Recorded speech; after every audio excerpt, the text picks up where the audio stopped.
Imagine a deal. It's this unspoken contract, one that you probably signed in invisible ink when you were, I don't know, maybe 5 years old. It goes something like this. You go to school, you sit still, you listen to the teacher, you rack up a bit of debt to get the degree, and you master a specific set of skills. In exchange, you get safety, you get a middle-class life, you get to be valued. Right, the classic social script we all learned. Exactly. That is the social contract of the modern world. It's the absolute promise that effort equals worth. But what happens when one side of that deal quietly walks away from the table and nobody bothers to tell you? And that is the silent, terrifying question at the center of today's deep dive. We are continuing our journey through the AI Futures series, looking specifically at episode 20, authored by Jafar Humayun. And before we dive into the heavy stuff, we have to start with the mandatory framing that Humayun insists on for this entire serialized analysis. He always says AI Futures is not a framework, it's a framework. Which I know always trips me up for a second. It sounds like a riddle. Yeah, it really does. But, I mean, in the context of the previous deep dives, he means it's not a hypothetical sci-fi prediction about flying cars. It's a lens for looking at the structural mechanics of right now. Precisely. It's a way to read the present, not a crystal ball for the future. Now, for listeners who were with us for the last deep dive into episode 19, the credit seizure, you'll recall that we looked at the hard math. We talked about how financial systems basically froze because human wages, Which are the collateral for global debt. exactly, those wages decoupled from the economic engine. That was the macro view. Cold, hard economics. Right, that was the money episode. But today, we're shifting gears entirely. Episode 20 is titled The Erosion of the Social Contract. So this isn't about interest rates or credit swaps. This is about the human narrative. It's about what happens inside your head when the world tells you that you are just no longer needed. And I want to be very clear about the tone Humayun sets here. When we talk about the fraying of social order, our minds almost immediately go straight to Hollywood. We picture riots, burning cars, chaos in the streets. But the source material makes a really specific, counterintuitive point. This isn't about chaos. It's about quiet heat. It's about the attrition of belief. It is the psychological friction of what he calls systemic irrelevance. So the core question isn't, how do we stop the riots? It's how does a society function when the playbook for success, the one we all memorized, no longer lets you play the game? Exactly. And to understand the gravity of that, we have to identify who is being hit the hardest here.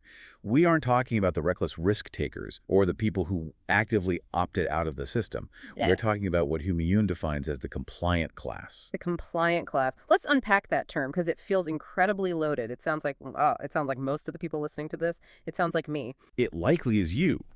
These are the individuals who did everything right. They earned the credentials. They took on the debt because they were told it was an investment, Yes. right? Not a gamble. They mastered the rules. They aren't the disruptors. They are the stabilizers, the accountants, the coders, the paralegals, the mid-level managers. They followed the instructions on the box. And usually in a meritocracy, that's supposed to guarantee a result. You put the coin in, you get the gumball out. And that is exactly where the tragedy lies. The source material highlights a brutal shift in the nature of AI displacement. We are so used to the idea that you lose your job because you underperformed, or maybe because the company had a bad quarter. Sure, regular market forces. Right. But in this scenario, the compliant class isn't losing their livelihood because they failed. They're losing it because the entire metric for value shifted from competence to predictability. That's a crucial distinction. If I'm fired because I'm bad at my job, I can get better. I can learn. But if the metric changes, what does predictability actually mean in this context? Well, think about it from the perspective of a system or an algorithm. Humans, even really competent ones, are high variance. We get sick, we have moods, we need breaks, we have ethical qualms. An AI agent is perfectly predictable. It doesn't target underperformance. It targets variance. So you aren't getting fired for being bad. You are getting removed for being human.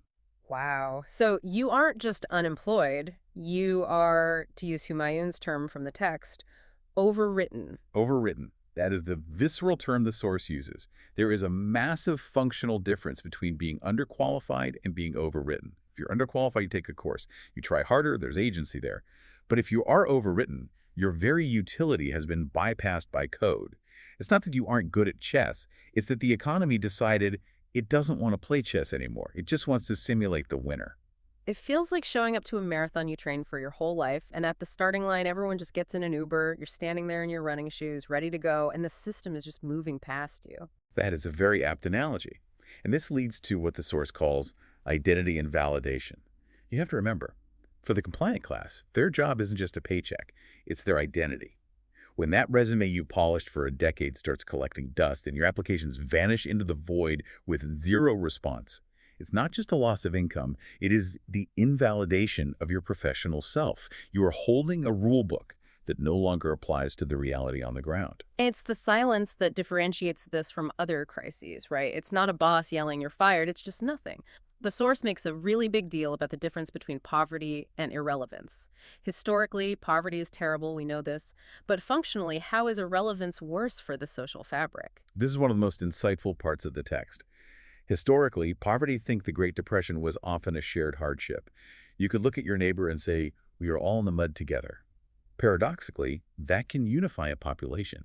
It creates an us-against-the-world mentality. Right. Brother, can you spare a dime? It implies we're all in the same boat. It's a collective struggle. Exactly. But irrelevance is different. Being made economically invisible is isolating. It creates shame. If you are poor, you are struggling. If you are irrelevant, you don't even matter enough to struggle. You're just deleted. The source argues that this prevents solidarity. You don't band together with other overwritten people. You hide.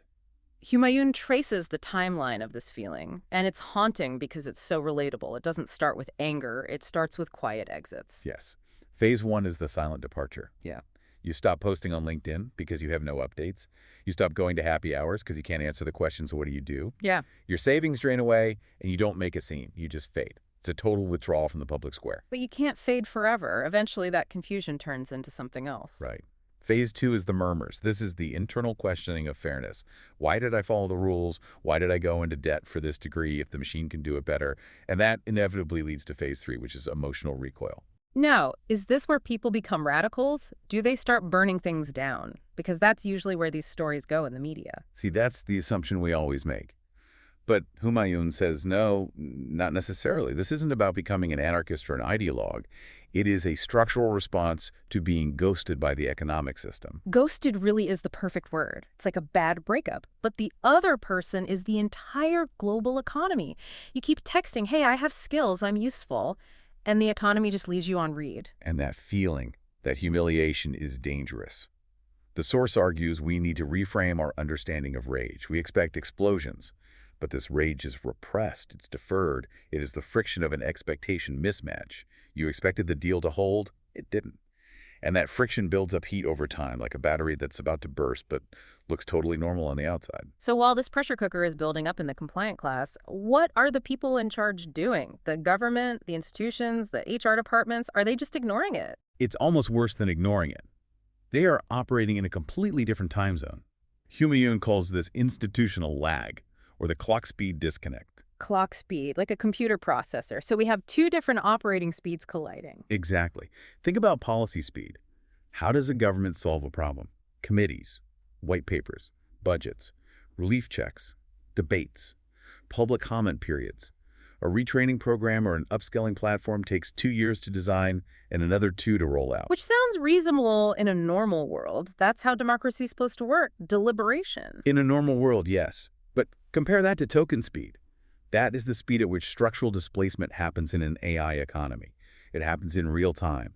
An API is updated, a new model is deployed, and suddenly 10,000 copywriters or paralegals are obsolete, literally overnight. So it's like trying to put out a forest fire with a legislative bill that hasn't even passed the subcommittee yet. That's a very vivid way to put it.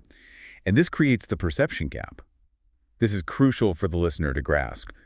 Even if the policymakers are smart, even if they correctly identify the problem and write the perfect balanced white paper, it fails. Why? If they have the right answer, why does it fail? Because insight without empathy is perceived as indifference. The source has this really cutting line. The street doesn't want balance, they want recognition. When you are in a state of lived panic because your identity is evaporating, a balanced 5-year plan for upskilling feels like an insult. It feels like they're saying, we see you drowning and we formed a committee to discuss the buoyancy of water. Precisely. So the gap between abstract governance and lived panic becomes unbridgeable. And because the institutions, the police, the courts, the media are operating at policy speed, they misread the room. They see people getting agitated and they think, oh, this is rebellion, we need more order. But it's not rebellion, it's distress. And when you treat distress like rebellion, you only accelerate the breakdown. This brings us to the section of the deep dive that I honestly found the most unsettling. We established that this isn't a movie-style collapse. It's not Mad Max. So what does the evaporation of formal order actually look like if the traffic lights are still working? It looks like structural attrition. The source really challenges that apocalyptic imagery. The police still patrol, the courts are open, the laws are on the books, but the belief in them thins out. It's like a zombie institution. It's walking around, it has the badge, but there is no life inside it because the public has just stopped believing it can solve their problems. So if the state can't help you find a purpose or put food on the table, where do people go? They don't just sit and starve. No. Nature abhors a vacuum. When formal systems fail to provide utility, people build shadow systems. Now, shadow system sounds ominous. It sounds criminal almost. But in the source, the examples were surprisingly, I don't know, mundane. Neighborly might be the better word, though they operate completely outside the official lines. It's things like online forums turning into informal, unverified job networks because the official job boards are just overrun with bots. It's community leaders stepping in as crisis mediators because calling the police takes too long or feels risky. It's faith groups evolving into emergency logistics hubs for food and money. So it's basically nobody is coming to save us, so we have to figure this out ourselves. Yes, it's an economic desire path. You know when people walk across the grass in a park because the paved path takes a weird detour? Shadow systems are desire paths. They are efficient, informal, and based entirely on trust rather than law. But that implies a detachment from the real law. If I'm relying on my neighbor for safety and my online group for work, I don't really need the state, do I? Exactly. Hume labels this institutional detachment. It's the process of stopping the game. People stop checking the news, they stop voting, they stop looking to the state for support. And this is key. They aren't doing it out of malice, they aren't trying to destroy the government, they're just ghosting it. It's the ultimate quiet quitting, but for citizenship. In a way, yes. And this detachment leads us to the final and perhaps most philosophical aspect of episode 20, the narrative crisis. A meaning deficit. We have to understand that this crisis is not just about money. It's not just about markets. It is about meaning. The narrative of work hard and you will be valued is the glue that holds a meritocracy together. It's a religious belief, essentially. And when you dissolve the glue, The structure falls apart. The source uses a very specific conditional logic here. If a system can no longer offer a pathway to utility, the primary risk isn't violence. It is systemic withdrawal. systemic withdrawal sounds so much more permanent than unemployment. Unemployment sounds like a pause. Withdrawal sounds like an exit. It is. The scene factor is critical here. The perceived legitimacy of the law of the entire social order depends on the participants feeling seen by the system. If the underlying economic algorithm doesn't know you exist or doesn't value your existence, why should you respect the laws that protect the algorithm? That's the real tragedy of it. The source says it so clearly. People aren't bad. They kept their part of the deal. They did the homework. They got the degree. But no one showed up for the other half. That line stays with me. No one showed up for the other half. It implies a profound loneliness, a systemic abandonment, and that is far harder to fix than a stock market crash. You can print money. The Federal Reserve can print trillions, but you cannot print trust. You cannot print meaning. It really reframes the whole conversation. We usually talk about AI in terms of efficiency or GDP growth, but Humayun is forcing us to look at the human cost, not in dollars, but in dignity. Precisely. It's about that expectation mismatch. We raised a generation to expect that if they were compliant, they would be safe. That deal is broken. And the friction Humayun talks about isn't the friction of gears grinding. It's the friction of millions of people realizing simultaneously that they are holding a winning lottery ticket for a lottery that has just been canceled. So if we pull the camera back, what does this actually mean for you, the listener, for the person driving their car right now listening to this? It means we need to look around and recognize that the quiet we see might not be stability. It might be detachment. We are trained to look for the fire. We are trained to look for the riot in the street to tell us that things are broken. We're waiting for the explosion. We're waiting for the breaking news banner. But the explosion might not come. The source suggests the greatest threat to the status quo isn't a riot. It isn't a protest with signs and chanting. It is a collective shrug.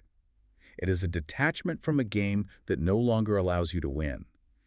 When millions of educated, compliant, rule-following people quietly decide that the game is rigged and simply stop playing, that is when the real shift happens. That is when the civilization changes. It forces you to ask, if the legacy social contract is incompatible with these high-efficiency AI models, are we drafting a new one, or are we just drifting? That is the question. And looking at Humayun's work, the answer isn't comforting yet. We are in the gap. The old contract is void, and the new one hasn't been written. We are living in the narrative erosion.